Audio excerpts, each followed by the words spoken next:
사랑하는 성도님, 아마도 이 영상을 각각의 가정에서 또 일터에서 보고 계실 줄로 믿습니다. 비록 흩어져 있는 상황을 우리가 목도하고 있지만 하나님께서 우리에게 주는 이 말씀을 통하여서 하나님이 일하신다 라는 이 말씀의 제목을 갖고 승리하시는 여러분이 되시기를 주님의 이름으로 축복을 드립니다.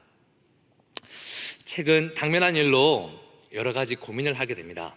특별히 일상의 삶에 변화가 많이 있다 보니까 우리의 삶 속에서 교회는 어떤 모습을 갖춰야 될까, 특별히 믿는 자로서의 삶은 어떠해야 될까에 대한 고민을 하게 됩니다. 지난 주간, 이번 주간을 보내며 사랑하는 성도님들을 직접 가정에 찾아가서 또 주일날 몸된 교회에서 만나며 얼굴을 마주하지는 못하지만 여러분에게 전화를 드리면서, 어제는 저에게 한 분의 성도님이 금남사에서 만났던 한 남자 집사님이셨는데요, 오히려 저를 전화로 신방해 주시더라고요. 제가 고향이 대구인데 사실 많은 확진자가 대구와 경북에서 났잖아요. 집사님이 제가 고향이 대구라는 것을 아시면서 부모님은 평안하신지, 또 목사님은 사역 가운데 어려움은 없으신지 신방해 주시는 것을 제가 경험하게 되었습니다.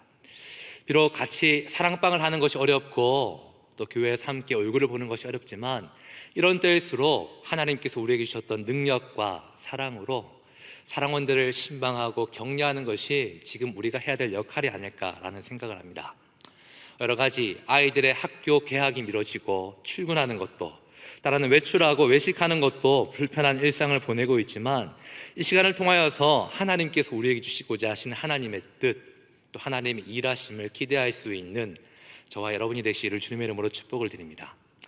오늘 말씀을 사도행전 말씀을 정해봤습니다. 특별히 사도행전은요 4개의 복음서와 22개의 서신서 사이에 있습니다. 복음서는요 저와 여러분이 잘 아는 것처럼 예수님의 이야기입니다.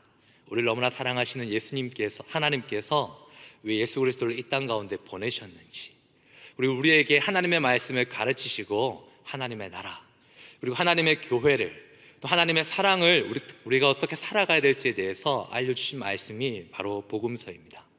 그리고 바로 다음에 나오는 서신서는 교회들을 향한 사도들의 편지, 교회들을 향한 구체적인 내용이 기록되어져 있는 말씀이 바로 서신서인데요, 그 사이에 있는 사도행전은 예수님과 교회가 어떻게 연결되고 있는지, 몸된 교회의 지체들, 하나님의 백성들은 어떻게 살아가야 될지에 대해서 알려주고 있는 말씀이 사도행전입니다. 만약에요 사도행전이 없었다면 예수님을 부인했던 제자들이 부활하신 예수님을 만나서 어떻게 변화되었고, 그들이 받았던 사명을 담대하고 거침없이 복음을 어떻게 전했는지에 대해서 우리는 알 수 없습니다. 또한 주께서 약속하셨던 성령님이 오셔서 사도행전을 통하여서 능력 있게 기도와 담대함으로 사역을 통하여서 교회가 어떻게 확장되었는지에 대해서도 우리는 알 수 없다는 것입니다. 오늘 지금 우리는 각각의 가정에서 또 일터에서 흩어져 있습니다. 복음서와 사도행전 말씀을 보면요 특별히 제가 찾아봤을 때는 3군데 정도의 흩어짐이 나옵니다. 먼저는요 예수님께서 제자들을 훈련시키시기 위해서 의도적으로 흩으세요.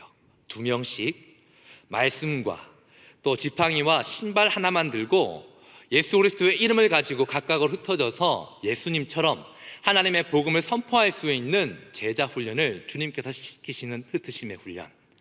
또한 사복음서의 끝부분에 보면요 우리는 연약하기에, 우리는 부족하기에, 예수님은 우리를 사랑하셔서 십자가 길로 가시지만 연약했던 제자들은 그 길을 따르지 못해서 흩어질 수밖에 없었던 우리의 연약함이 나옵니다. 그리고요 사도행전의 첫 서두에 보면 하나님께서 그들에게 사명을 회복시키시고 성령으로 충만했던 제자들, 비록 그들은 로마의 가혹한 핍박과 고난 때문에 어쩔 수 없이 흩어질 수밖에 없었지만 그들이 흩어졌으나 하나님의 복음을 어떻게 힘있게 증거했는지에 대한 말씀을 우리에게 증거하고 있습니다. 지금 우리가 2주 동안 겪고 있는 때로는 불편함, 교회에 나오지 못하는 때로는 어색함, 하나님의 말씀을 영상으로 봐야 되는 어떤 그런 낯선 상황과 달리 이 당시에 제자들은 능력 있으신 하나님의 말씀을 신뢰함으로 하나님께서 그들에게 이미 주셨던 모든 건세를 가지고 흩어졌으나 하나님의 말씀을 증거하고 있는 제자적인 삶을 그들은 살아가고 있었다는 것입니다. 오늘 말씀 본론을 보면요, 두 사람이 만납니다. 집사 빌립과 에디오피아 내시 두 사람이 만나는데요, 먼저 집사 빌립의 집사의 직분을 우리가 한번 이해했으면 좋겠습니다. 사실 집사로 세워지는 하나의 스토리를 보면 재미난 부분들이 있는데요, 먼저는 사도행전의 첫 서두를 보면 사도들이 예수님과 함께 했었고, 예수님의 말씀을 직접 받았었고, 또 예수님이 행하셨던 그 일들 속에서 보았던 사도들이 사도행전의 첫 서두에 열심히 등장하고 있습니다. 그런데요, 성령이 충만했기에, 믿는 자의 수가 점점 더 더해갔기에 사도들의 역할 가운데 그들이 영적인 일에 집중하는 부분 속에서 어려움을 만나게 됩니다. 모이는 사람의 수가 점점 많아지게 되니까 히브리파 사람들과 또 헬라파 사람들, 그 속에서 구제받지 못해서 어려움을 당하는 사람들이 등장하게 되자 사도들이 하나님의 뜻을 구하며 헬라파 가부들을 더욱더 돕기 위해서 7 집사를 세웁니다. 사실 평신도 리더를 세울 때, 그들을 세울 때 첫 번째 목적은 영적인 일에 사도들이 더욱더 집중하기 위한 긍휼의 마음으로, 구제 차원으로 집사들을 세웠습니다. 물론 성령과 지혜가 충만한 사람들, 다른 사람들에게 칭찬받는 사람들을 세웠지만, 여러분 사도행전의 말씀의 6장과 7장에 집사들이 그들의 삶 속에 행하였던 많은 내용들을 보면요, 비록 그들이 집사였더나 그들이 행하였던 사역은 사도들처럼 놀라운 일들의 모습들이 등장하게 됩니다. 먼저는요, 6장 후반부터 등장하고 있는 스데반의 사역입니다. 가히 집사 스데반의 사역은 놀랍습니다. 사도행전의 서두에 베드로, 사도, 예수님의 제자들에 의하여서 예루살렘 중심으로서 하나님의 복음이 선포되어지고 있을 때 사도행전 9장에서 바울이 등장하기 전에 그 중간에서 스데반과 빌립이 등장하고 있는데요, 스데반은 집사였으나 그의 사역은 구제만이 아니었습니다. 6장 후반부 스데반은 은혜와 지혜가 충만했고 집사였으나 기사와 표적도 나타나고 있었습니다. 그는 세상 사람들로 인하여서 붙잡혔고 어려움을 당하고 있었지만 하나님의 도, 예수님에 대해서 분명하게 알고 있었습니다. 사람들이 그를 붙잡았으나 오히려 그를 당할 자가 없었고, 사도행전 7장에서 죽음 직전에 스데반의 설교의 내용을 보면 사도행전 3장에서 베드로의 설교, 3,000명을 회심시켰던 베드로의 설교와 비교해도 손색이 없습니다. 또한 스데반은 죽기 직전에 집사였으나, 평신도였으나 죽음을 두려워하지 아니하였고 오히려 하나님의 영광을 바라보며 세상 사람들의 죄를 그들에게 돌리지 말 것을 구하고 있습니다. 오늘 본문에 등장하고 있는 빌립 역시도 마찬가지입니다. 하나님의 일하심이 참으로 놀라운 것이, 사도들이 예루살렘 중심으로 유대인들을 향하여서 복음을 증거하고 있을 때 사도들보다 앞장서서 집사였던 빌립이 먼저 사마리아로, 이방 지역으로 나가서 하나님의 복음을 선포합니다. 그의 복음의 선포 자리 속에서 스데반처럼, 예수님처럼, 베드로처럼 아픈 자가 치료되어지게 되고 문제가 있었던 자들이 나음을 얻게 됩니다. 그리고 그를 통해서 유대 지역 외로 복음을 전해지게 되는 놀라운 시발점이 되어지게 된다는 것입니다.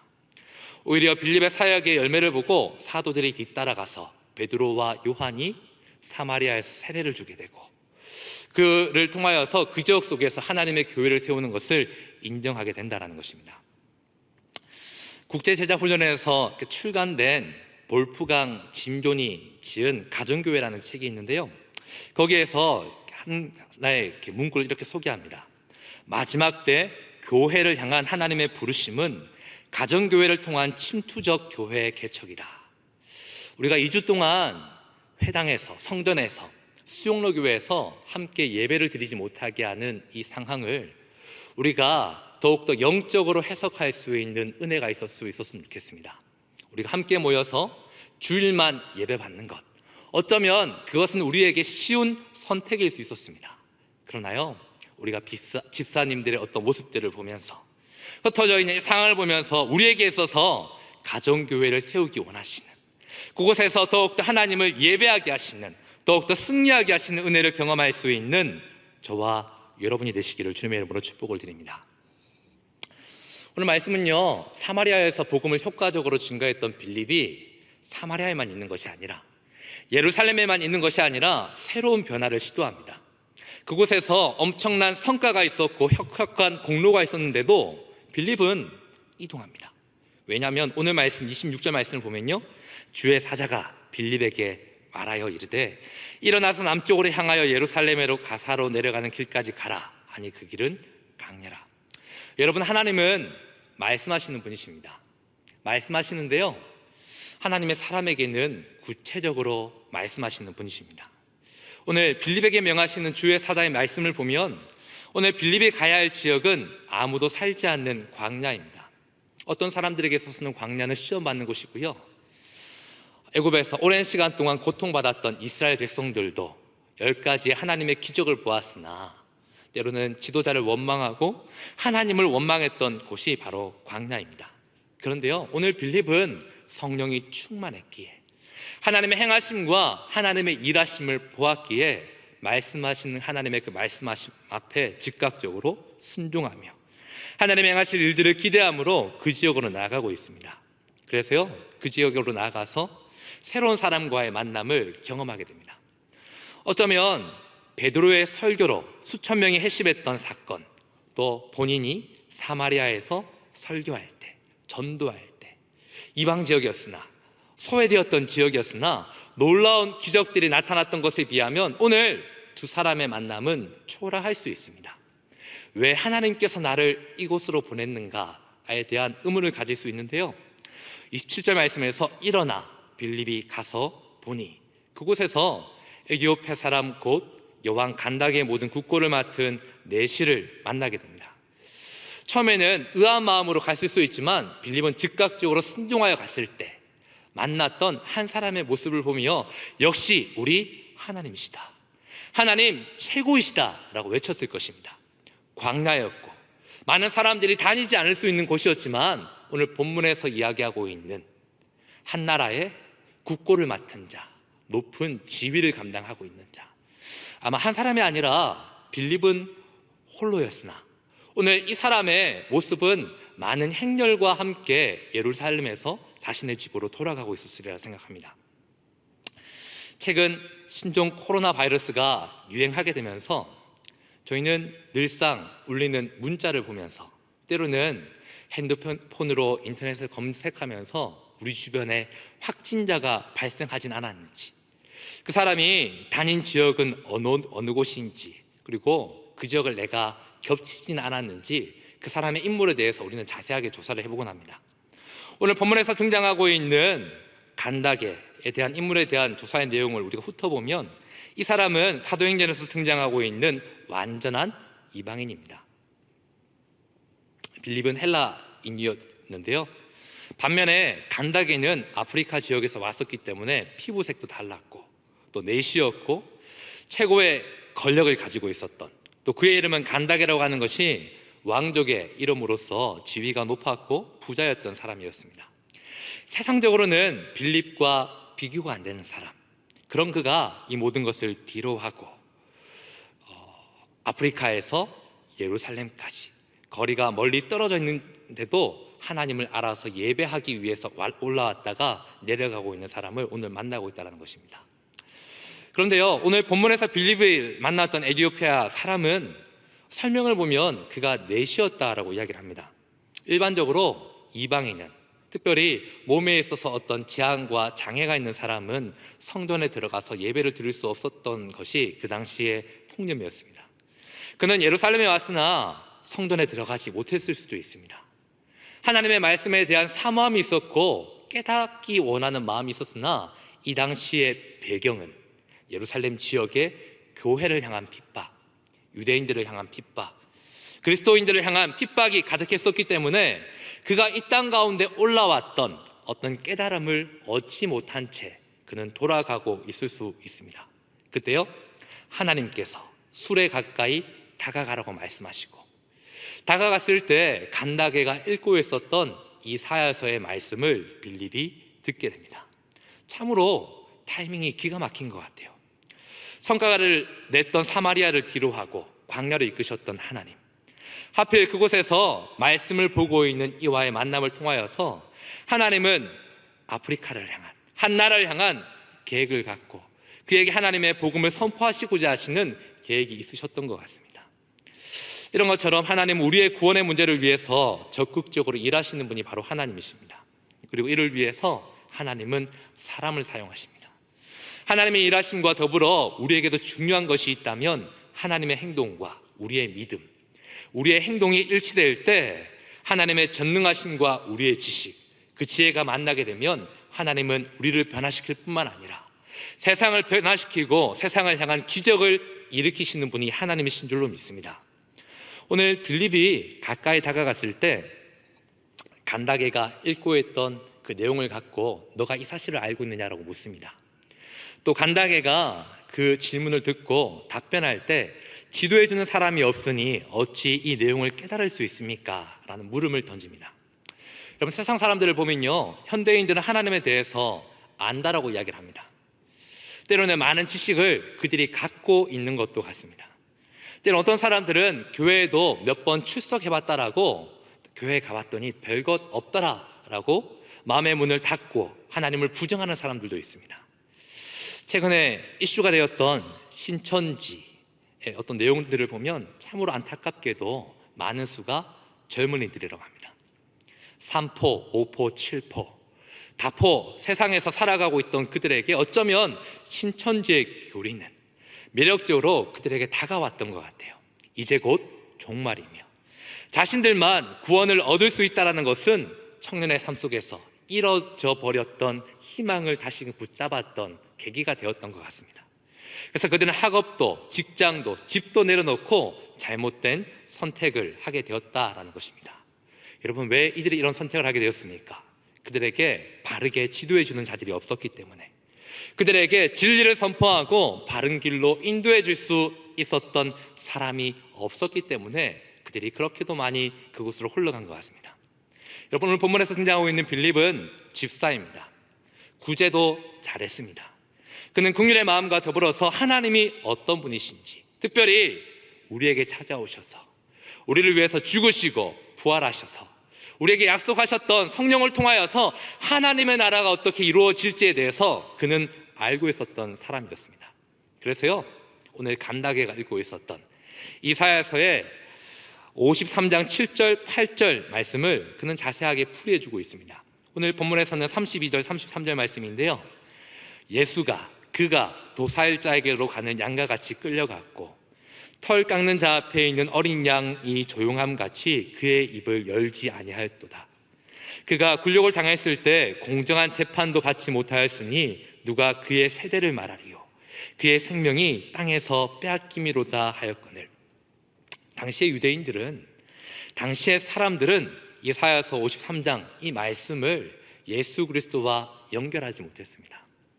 이사야서의 말씀을 보면서요, 오랜 시간 동안 하나님의 말씀을 알고 있었다라고 했었던 유대인들의 학자들도, 히브리인들도, 많은 사람들도 이것이 그들에게 찾아오셔서 죽임당하셨던, 양과 같이 끌려가셨던, 고난을 당하셨으나, 붙잡힘을 당하셨으나 변명하지 아니하시고 죽임을 선택하셨던 예수 그리스도의 길이다라는 것을 깨닫지 못한 채 이사야서의 말씀을 보면 단지 이 말씀은 선시대를 살아가고 있었던 이사야가 어려움을 당했던 이사야의 이야기다라고 생각했었고요, 때로는 이스라엘 백성들이 우리가 로마의 압제 속에서 살아가고 있는 이사야가 우리를 향하여서 주었던 예언의 말씀이다 생각했습니다. 예수 그리스도와 연결하지 못했다라는 것이죠. 그때요, 빌립이 그에게 알려줍니다. 35절 말씀을 보면 빌립이 입을 열어 이 글에서 시작하여 예수를 가르쳐 복음을 전파했다라고 이야기합니다. 여러분, 세상이 어렵습니다. 많은 사람들이 두려워하고 있습니다. 특별히 확진되어지고 있는 바이러스로 인하여서 많은 사람들이 입을 떼고 있습니다. 하나님을 때로는 신뢰하지 못합니다. 교회를 향하여서 비난하고 질시하고 있는 어떤 사람들의 모습을 우리는 많이 보고 있습니다. 오늘 35절 말씀을 의지해서 우리가 다른 것을 통하여서 시작하는 것이 아니라 하나님이 우리에게 이미 알려주셨던 말씀으로부터 시작해서 세상 가운데 예수 그리스도의 복음을 선포할 수 있는 저와 여러분이 되시기를 주님의 이름으로 축복을 드립니다. 하나님의 능력에는 힘이 있고 우리는 연약하지만 전능하신 하나님께서는 우리의 입술을 통하여서, 우리의 삶을 통하여서 하나님의 뜻을 밝히시고 하나님의 나라를 세우시고 하나님의 교회를 점점 확진시키시는 분이 바로 하나님이신 줄로 믿습니다. 여러분 36절 말씀을 보면요, 하나님은 참으로 놀라우세요. 광야를 이끄셨던 하나님, 집사였던 빌립, 평신도를 더욱더 하나님의 나라가 확장되어지기에, 교회가 점점 더 해야 될 일이 많아지기에, 사도뿐만 아니라 집사를 더욱더 세우시는 하나님, 모든 권세를 이미 주셨던 성령의 기름 부으심을 통하여서 하나님은 빌립을 세우셨던 것처럼 36절 말씀을 보면요, 광야였는데 광야에서 오아시스를 발견하게 하십니다. 그곳에서 말씀을 증거할 뿐만 아니라 다시금은 만나지 못할 에티오피아 사람을 향하여서 하나님의 백성이 될 수 있도록, 예수 그리스도의 제자로서 하나님의 복음을 선포할 수 있는 붙들린 자가 될 수 있도록 그곳에서 세례를 줄 수 있는 물을 만나게 하신다는 것입니다. 여러분, 해석이 중요합니다. 어려운 현실 속에서 불평하고 있을 것인지, 낙담한 현실 속에서 갇혀서 염려하고 걱정하고 있을 것인지, 여러분 바른 선택을 하십시다. 하나님의 말씀을 붙잡아서, 때로는 우연인 것 같지만 전능하신 하나님은 우연을 통해서 필연으로 바꿔주시고, 우연을 통해서 하나님의 사람들을 더욱더 세우시고, 때로는 흩으셨지만 흩으신 그 자리에서 하나님의 교회를 세우시며 하나님의 역사를 이루어 가시는 전능하신 하나님을 경험할 수 있는 저와 여러분이 되시기를 주님의 이름으로 축복을 드립니다. 오늘 말씀의 끝부분을 보면요, 에티오피아 사람은 자신의 고향으로 돌아가서 그 지역에서 하나님의 복음을 선포했던 것 같습니다. 지금 에티오피아 지역의 기독교 인구 분포를 보면 그 지역의 종교가 45%고 기독교 인구가 15%입니다. 자그마치 60% 이상이 예수 그리스도에 대한 복음을 알고 있고 하나님의 선하심을 드러내고 있는 삶을 살아가고 있습니다. 뿐만 아니라 빌립 역시도 오늘 말씀에 하나님이 말씀하실 때 그곳을 따라갔던 삶을 살았던 것처럼 39절, 40절에서도 하나님이 보내시는 자리에 적극적으로 나아가서 이방 지역을 향하여서, 사도행전의 위치를 보면요, 이제 7장과 8장에서 집사들의 사역을 이어서 이방 지역을 향한 하나님의 선교를 감당할 수 있는 사도 바울의 사역의 하나의 준비의 장으로서 오늘 본문을 사용하고 있다는 것입니다. 오늘 말씀의 결론을 맺습니다. 우리의 편에서는 우연인 것 같지만 이 모든 상황을 통하여서 하나님의 놀라운 시나리오가 있는 줄로 믿습니다. 우리는 연약하지만 하나님은 전능하시기 때문에 이를 위해서 하나님이 일하신다라는 것을 신뢰하면서 하나님이 일하실 수 있도록 우리 한 사람 한 사람이 하나님께서 사용하실 수 있는 믿음의 사람들이 되시기를 주님의 이름으로 축복을 드립니다. 교회 개척자 데릭 패트릭이라는 분이 하나님의 교회를 세우시는 핵심 3가지에 대해서 사람, 메시지, 사명이라는 3가지 요소를 이야기합니다. 여러분, 이 시대 속에서 사명에 붙들린 사람이 되어서 우리가 있는 가정에서, 우리 주변에 있는 이웃들에게 하나님의 능력이 쓰신 말씀을 선포하실 수 있는 저와 여러분이 되시기를 주님의 이름으로 축복을 드립니다.